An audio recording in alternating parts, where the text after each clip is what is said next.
Welcome to another edition of Talk City Greensboro, produced by GTN, featuring interviews and events happening around town. It's an easy way to stay in the know while you're on the go. Subscribe to Talk City on iTunes, Pandora, Google Play, or SoundCloud, so you can keep up with what's going on in the Greensboro City government and beyond. Always good to do that. I'm your host for Talk City Greensboro today, Rodney Dawson, and with me today, I can't think of the beautiful Oh, thank you. I'll take it. Rosemary Pliable. Yes, yeah. All of that. Thank you so much. All right. Well, National Poetry Month is coming up. Speaking of beautiful things, poetry, right? Like there's so much beauty in our world, and poetry does that. Like it showcases beauty. It showcases the hard stuff too. And April really gives us a chance to celebrate expressiveness, delight, charm of poetry. And the Greensboro Library has some events to do just that. Wes Parker is here from Hemphill Branch. Glad to have you. Welcome. Thank you. Good to Been be with here. the Hemphill Branch since 2017. Yes. Awesome. We're so glad. Thank you for sticking around, doing good things. What's your favorite part of Hemphill? Of the building itself? The building, yeah. But I think just the folks that come in our community. We have just such a really diverse community down in the Hemphill area. I get to use my Spanish a lot. Yeah. Okay. It's also Hemphill is also the art branch, so we do a lot of art related programming and events, and of course poetry is also an art form. And so you've been with libraries for a very long time now. So Very long time, yes. like going back to your childhood, tell us how you kind of got started in that. I mean, I guess as a child, just my parents really pushed reading. My mom was a teacher, and What did she teach? she taught K-12. K-12. Yeah, and mostly elementary school. But she was a lover of reading and words, and like most parents who bring their children into the public libraries, we get lots of parents coming in checking out lots of books for their kids, which is an awesome thing. Yeah. And as a kid, I fell in love with reading, and have continued that. I liked what you told me earlier. You said, what did you say? You said something you liked and something you didn't like as a kid. Yeah, so apparently I said something that I like are books, and something that I didn't like are books that are not mine.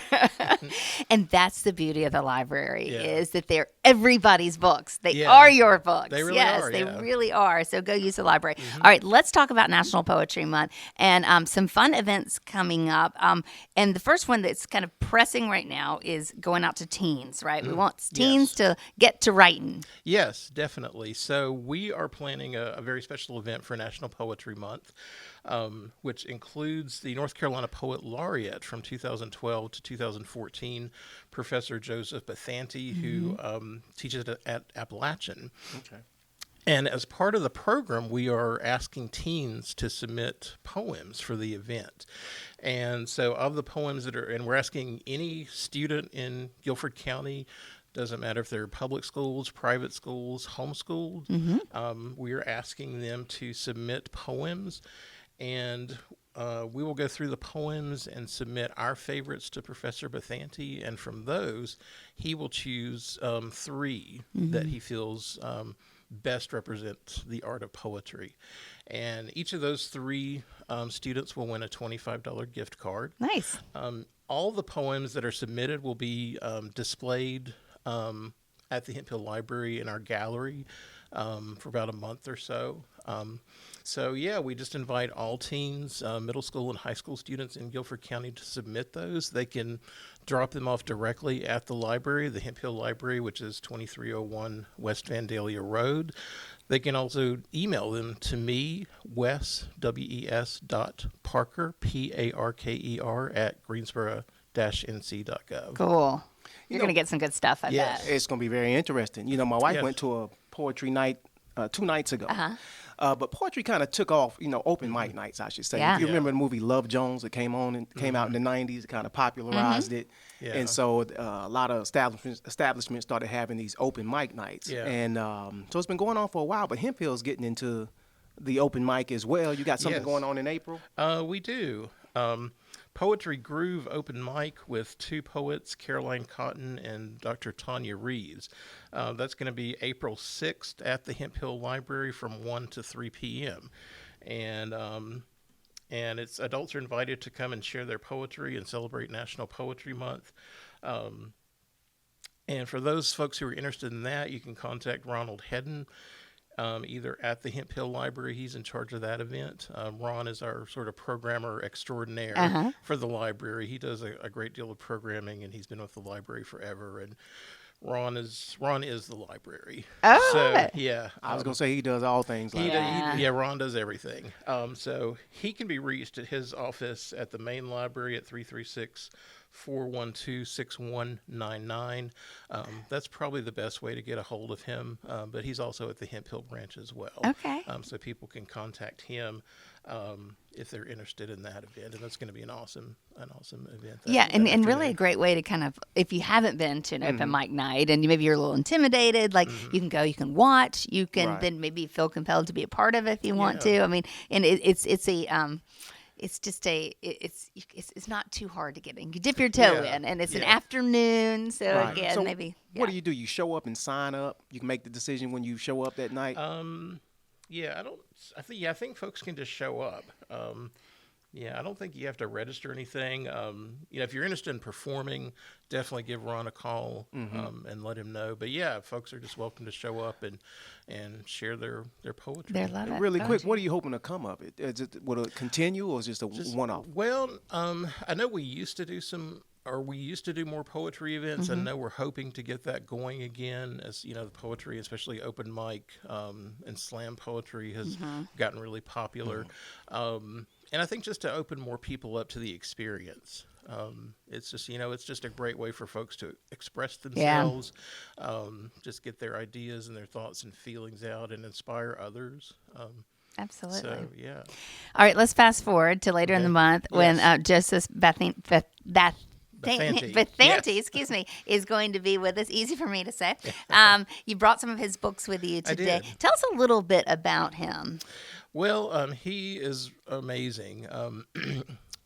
Back in the day, not long after he came to North Carolina, he taught at Mitchell Community College in Statesville, which is where I first was a student of his. I took his short fiction class and his creative writing class. Cool. And he's a really amazing writer. He's an amazing guy. We've just kept in touch through the years. He's been at Appalachian for many, many years, I think since 2001 maybe.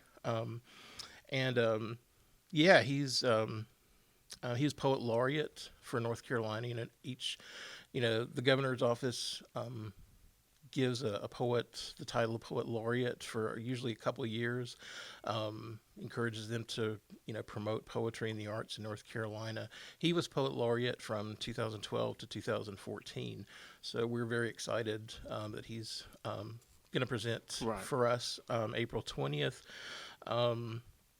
His latest book is called Light at the Seam. He also has a couple new books that are coming out either this year or in 2025. Light at the Seam, I think, was published in 22, but it's just a beautiful collection of poems sort of related to the coal mining industry. Of course, being in Boone and the Appalachian region, that's a very near and dear subject to a lot of folks' hearts up there. Just the sort of environmental impacts, but it's kind of a on the one side you've got the environmental impacts, and on the other side you've got so many folks dependent upon the coal industry for work. I just actually watched the new Hunger Games movie, The Ballad of Songbirds and Snakes, which was the prequel to the Hunger Games, and of course Katniss, the main character in the Hunger Games, is from District 12, which is Appalachia. And of course, those are the folks that supply coal for the capital. So it's just a really, really important thing that we need to focus on. How do we maintain the economics of the people whose lives depend on the coal industry, but then how do we get away from being dependent on that and harming the environment? So...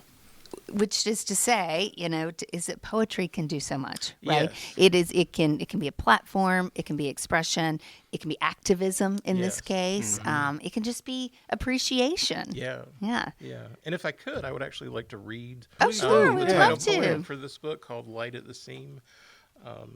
Tell us the name of the book again. The book is called Light at the Seam. And just kind of based on the coal industry and the environment in the Appalachians. But the title poem called Light at the Seam.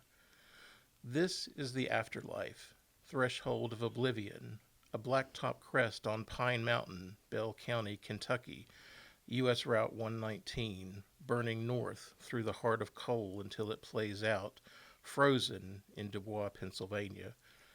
Out of gauzy lavender fog, the wakened sun swoons in white robes, Jesus flanked by Moses and Elijah transfigured, up into a high mountain apart, deep within, miners suspire, shake light at the seam. Mm-hmm. So just simple words can convey such powerful images. Yeah.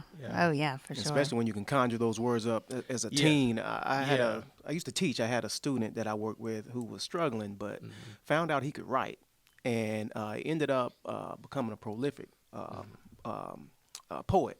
Yeah. And going to Xavier University, and now he's finishing up his master's at Kentucky. But he got that confidence once he found out he could write, sent him around the country, and it was poetry that opened that up for him. That's cool. And really cool. Yeah, and that's kind of what happened to me.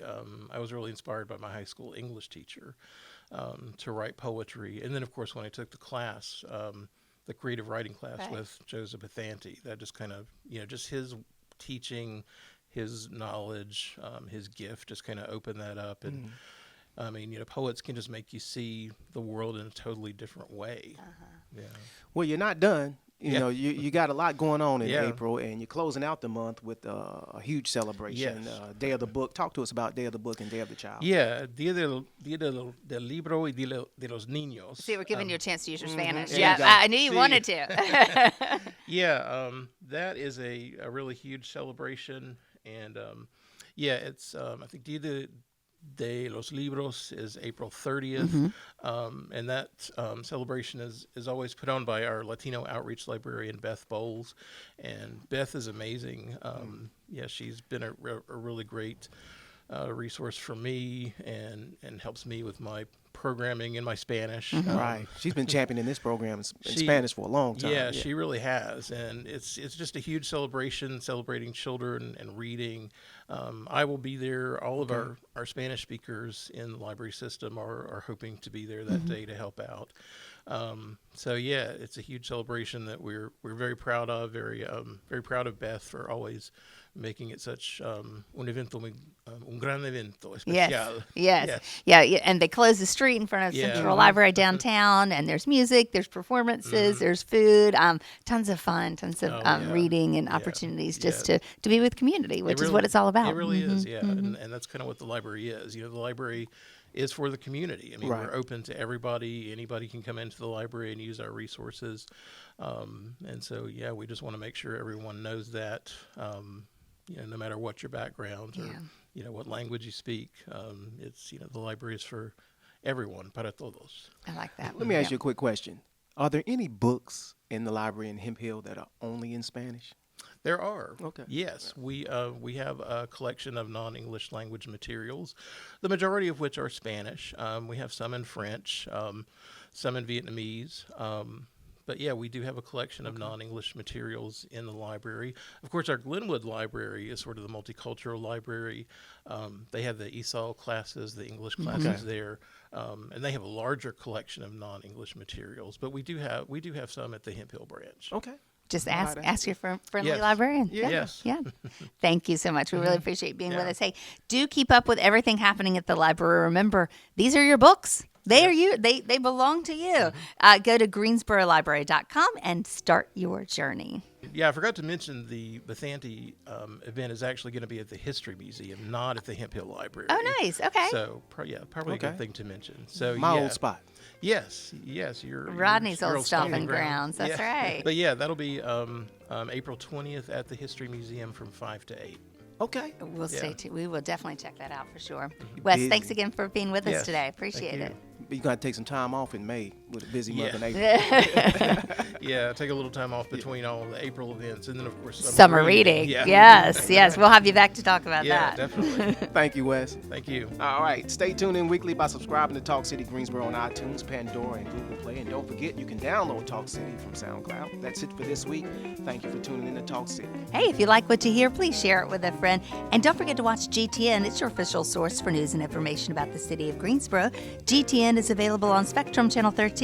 AT&T UVerse Channel 99 and Lumos 31. GTN also streams live on Roku and the city's website at greensboro-nc.gov.